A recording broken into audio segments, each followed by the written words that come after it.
Bismillahirrahmanirrahim. Assalamu alaikum students. Hope you are fine. Welcome in your English class. Dear student, today we are going to read ORC book page number 157, unit 20, The Pied Pepper.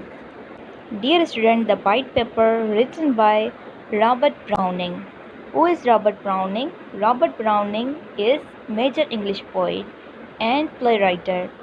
Dear student, English poet हम उसको कहते हैं जो कि English में poetry लिखे, और play writer हम उसको कहते हैं जो कि प्लेस यानी कि ड्रामा वगैरह लिखे, उसको हम प्ले राइटर कहते हैं. So Robert Browning was English poet and play writer. His famous works are the ring and the book, Fra Lippo Lippi and the Pied Pepper, which we are going to read today. He was born in 17 May 1812 in London, and he was died in 12 December 1898. So dear student, this was short biography of Robert Browning. Now we are going to read his famous work, The Pied Pepper. So let's start.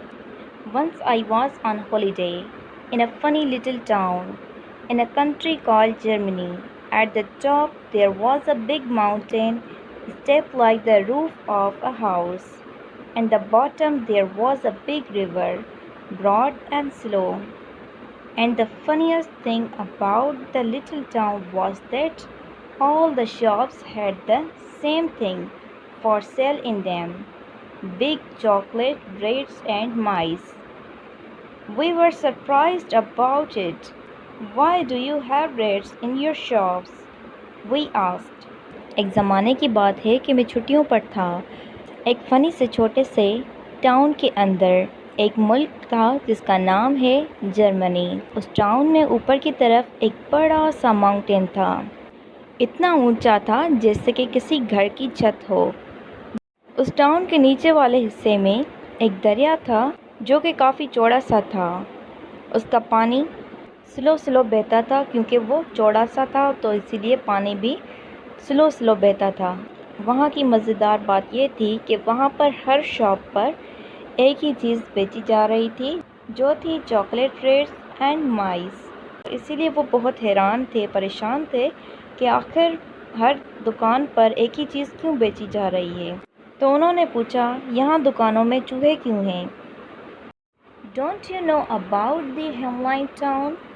This is where the Pied Pepper came. They told us. Surely you know the story. No, what's the story? We said.